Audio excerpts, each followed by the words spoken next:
There's an interior design mistake that 85% of people are making.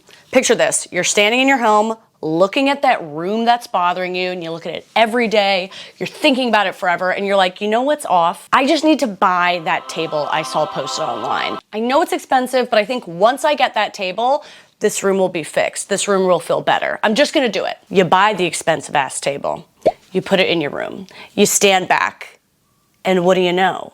It still feels off. Yes, that table is beautiful, but why doesn't my room look like that room I saw online? I got the table. I got the fancy rug. I got the cool print I saw somebody hang on their wall. Why doesn't my room look like that? That is what we're talking about in today's video. The reason why your room doesn't look like that room you saw online, even though you bought all the same things, is because of these nitpicky design tweaks. You know that trend people do online of like wearing the clothes versus styling the clothes? That's what we're doing today, but for interior design.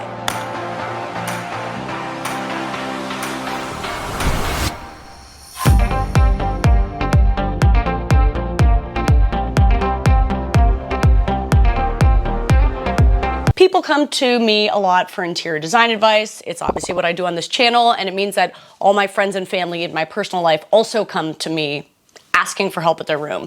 And I swear to God, 85% of the time, I go into their homes, they're asking me if they need to buy these new curtains or switch out this table or this, and I'm like, you can do that, but there are like 100 more things I would do to tweak this room before you buy anything. And I see that over and over, people jump to like the thing they need to replace or the thing they need to buy or the new table or the new couch, and that could be very helpful. I'm not anti-buying. I love buying. But there are usually like a million little nitpicky changes that I will help them do before they buy anything that makes a much bigger difference. It's not just about the couch you bring into your home. So let's talk about that. Today we're gonna be looking at some rooms submitted by subscribers, some that I just found online, and I'm gonna be dishing the secrets of all the little things I would tweak if I could come into your home right now and tweak them.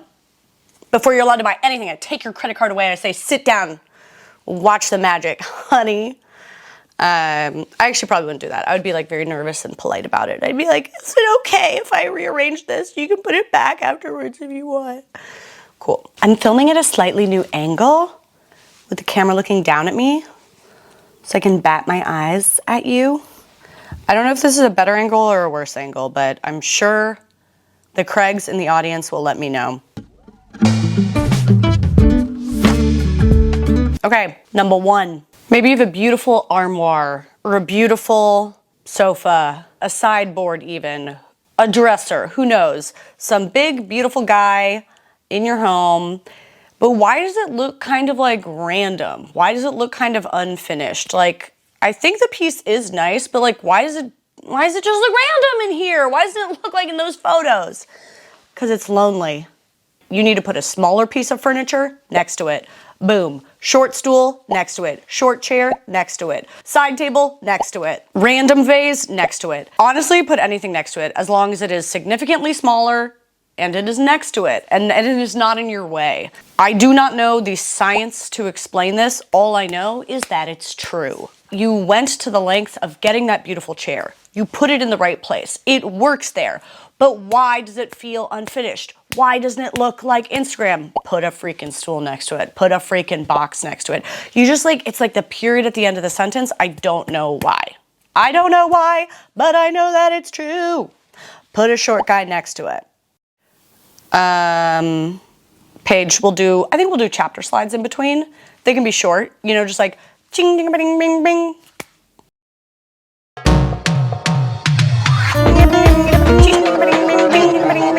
I would also like to say that yes, this green broom outside my window is bothering me as much as it's bothering you, but it's my neighbor's and I can't move it. So, moving on. Is there one weird, random, empty corner in your room that just feels off, but you don't know what to do with it? You can't really put storage furniture there. There's not functionally really anything that's gonna happen in a corner of the room. Do you need more art there? Probably not. A mirror? I don't know. Put a chair there. Just put a chair in it. Put a chair in it. Put a chair in it. Put a chair in it. Even put a stool in it. It always feels correct. There are just chairs in corners all over my home, and they don't end up feeling random. It does feel like, oh, maybe someone sits there sometimes. It's like, it's the weirdest thing. You can put books on it, you can drop things on it. It feels like you could stop there anytime, and even if you never do, it's nice to know that there's a pit stop in the middle of the hallway if you get tired, okay?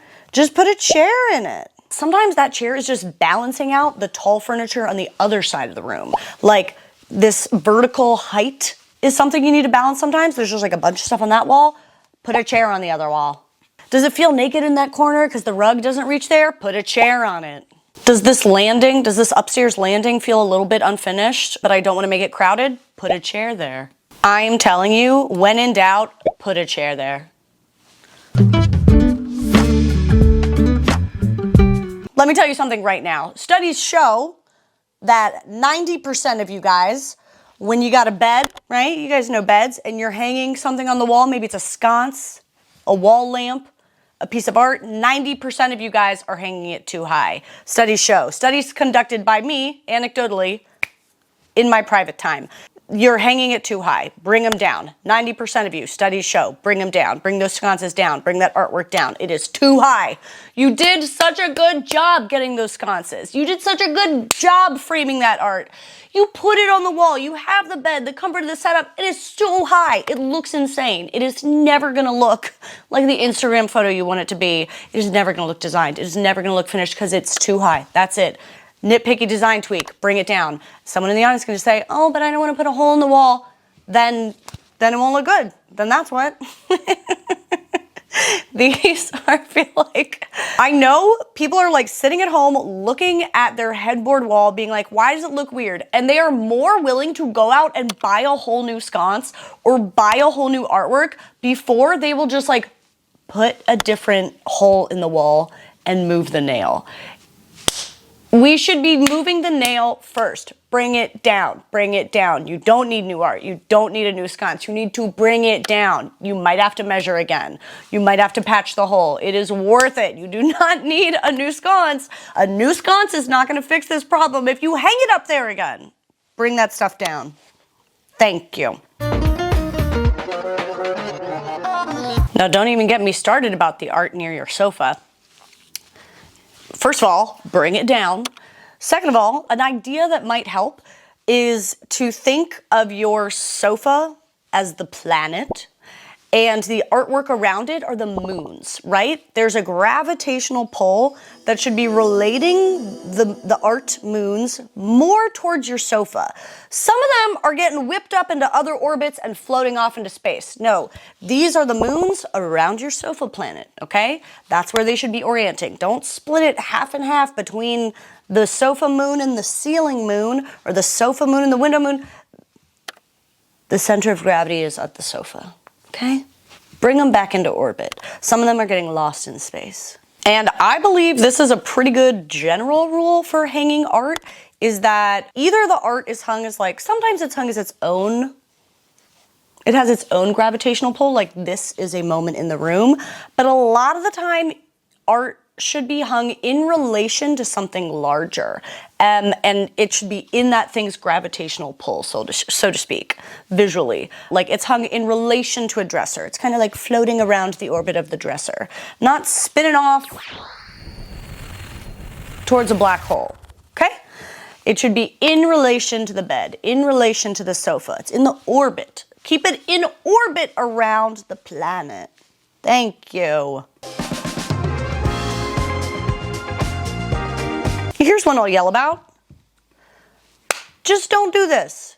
Don't do this. What do you think I'm mad at? Look at this picture. What do you think I'm mad at? Stop it.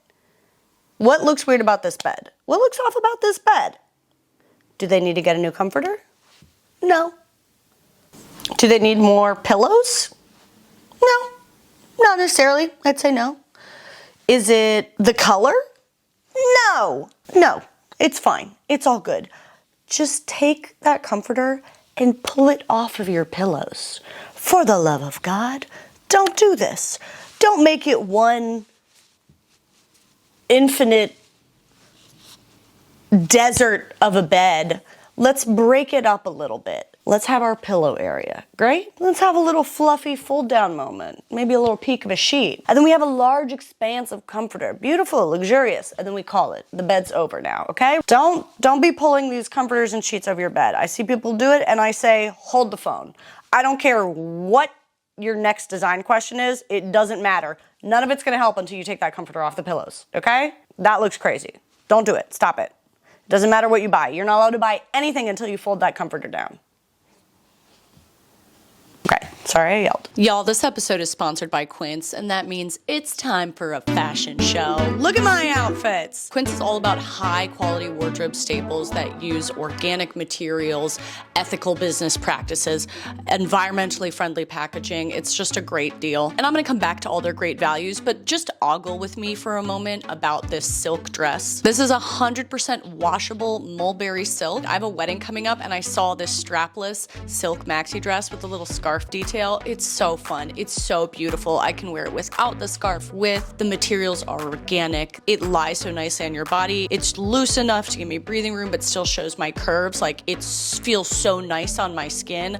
I'm really blown away by Quince's silk products. I also have one of their silk skirts, a yellow skirt that I wear all the time, washable silk. I love, love, love this dress. Last summer, I noticed one thing missing from my wardrobe was like a light, versatile summer cardigan. I think that's really hard to find. I like kind of like a medium length. I want it to be able to go with jeans or pants, but also maybe a skirt, maybe a casual dress. I love the one from Quince. I'm wearing it right now. This is their oversized boyfriend cardigan. It is 100% organic cotton. It's a really lovely thick material. Like, the weight of it is very impressive. It's nice on its own. It's so cute thrown over the shoulder. I like that I can wear this with a casual dress in the evening. Like, I just get cold a lot.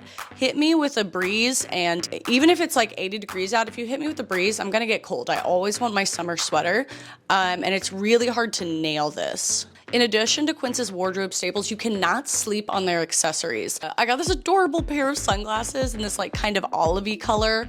They just fit my face very well. They're well made, they're solid, but they're nice and light and chic, but still give plenty of coverage. And then let me talk to you about these freaking sandals, okay? I am all about comfort in the summer. Quince's Italian leather platform sandal, don't even get me started. So it's got the 2 layers. It's got the nice thick platform as well as this comfort layer that goes right underneath your foot, that molds to your foot. I can walk for miles and miles in these shoes, and they just go with everything. I can live in these all summer, and it has to be comfortable for me. They have a couple different colors, but I got them in the cognac color, and I love them. Quince offers free shipping on all orders. They also have 365-day returns, which I think is just because they stand behind their products. Like, they're well-made products, they're great materials. They are fairly priced so that luxury materials can be accessible to everybody, and they're just like wardrobe staples. They're not just banking on the trends of the moment. These are staples that you can have year after year. You guys can shop all the links of the products I've shown here. I'll put it in the video description. I love having Quince as a partner. I think they just make great quality wardrobe staples. They have great business practices, and the clothes look cute as hell. So if you're looking for those summer staples that you're going to want to wear summer after summer this year, you need to check out Quince. Okay, this one's hard. This one's hard for people to resist. Okay, this is very tempting to people. It's like catnip to them. Picture this.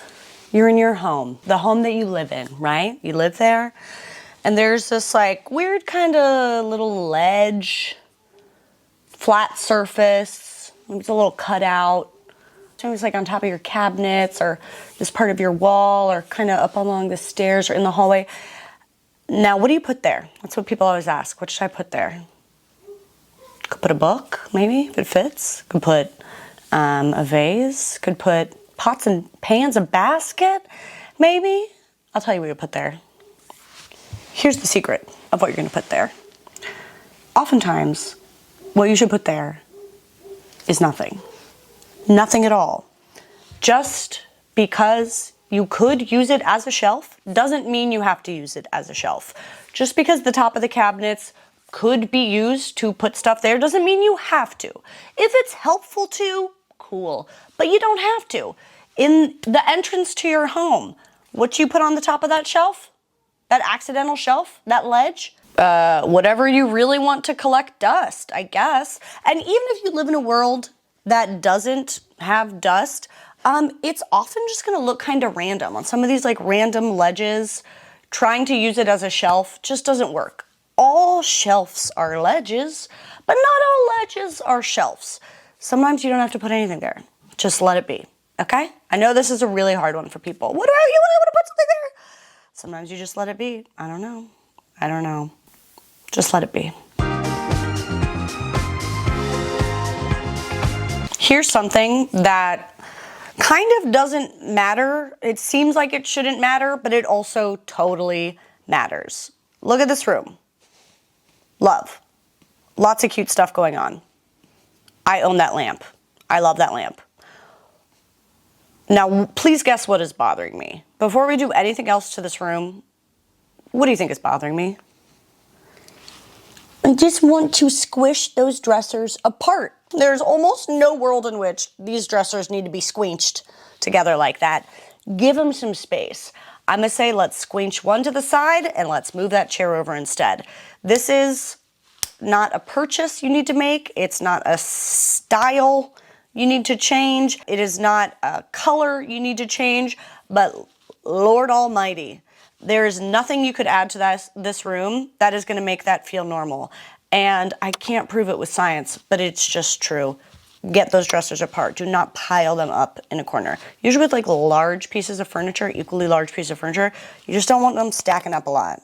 You don't want them stacking up. Let's share the glory. Spread them out. Woof. Let's talk about artwork again, because this is a danger zone for people. Let's take a moment to look at this image, and then let's all guess what I'm mad about. I think this is a fun game. I've decided this is a fun game for people to guess what I'm mad about.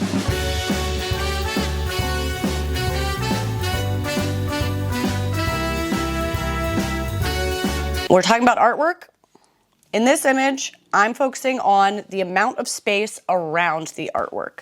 So you have the artwork itself, you have a mat maybe, and you have a frame, but there's sort of another like intangible frame around it, which is just literally the space of wall around it. I'm gonna invent a term and call that your wall mat. So there's a mat that goes inside the frame, and then there's like a mat of wall outside the frame. You wanna be conscious of trying not to cram a piece of artwork onto like too small of a space on the wall.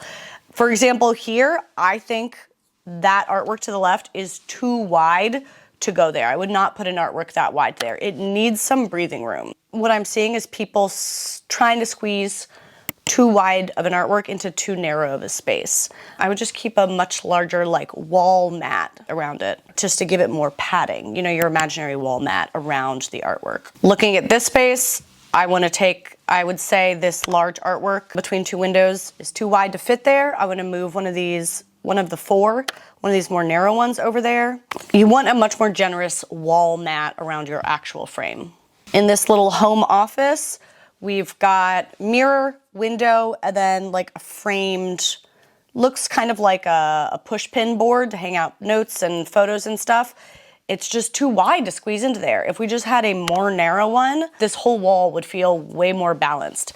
And I'm sure this person just grabbed like whatever they already had, even if you just like turned the frame sideways.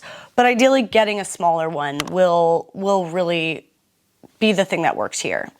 We'll move on. And on that note, I will say sometimes you just need to take the stuff off your wall altogether. A lot of the homes I see, there's just too much stuff on the wall. We always say rugs help define zones in your room. So does your wall art.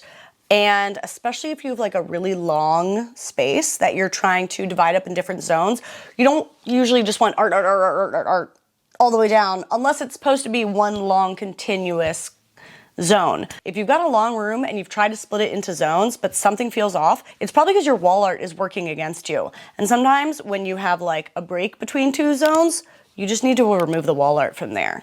How many more times can I say wall art? Okay, now let's look at this space together. Love it. It's a cute space. We got a little entry drop zone going on. Got some nice mood lighting going on. Art on the wall, keys, shoes, organized. We got some beautiful wallpaper. They took the time to put up the wallpaper. It's a great space. But why doesn't it feel that designed? Why doesn't it feel finished? What is this freaking stark white builder grade landlord white trim and door we left? We just left that. We just left it and we thought it's not a big deal. It is a big deal. This is what's keeping your space from feeling designed. Paint that trim, paint that door. Paint that trim and paint that door. Paint that trim, paint that door. Paint that trim, paint that door. Am I rapping? I am. You put your wallpaper on, but something feels wrong. Paint that trim, paint that door. Paint that trim and door, okay? It feels like a big deal to do. It feels like a big effort. It feels like putting up the wallpaper should be enough. No! Paint that trim, paint that door. Or don't be come in here no more. I said paint that trim, paint that door. Okay, I'm tired. I actually have a weird headache. These are some of my nitpicky design tweaks, y'all. I could go on infinitely about nitpicky design tweaks, okay? I am mad constantly looking at things, being like, but you don't need to buy a new couch. You actually do not need to get a new carpet. That is not why this room is feeling off. It's like the answers are in the home. The call is coming from inside the house, okay? If you guys like the series, we'll do more of it. Send me your home, send me your photos, submit them here, and I will tell you what I'll do. See you soon. Bye.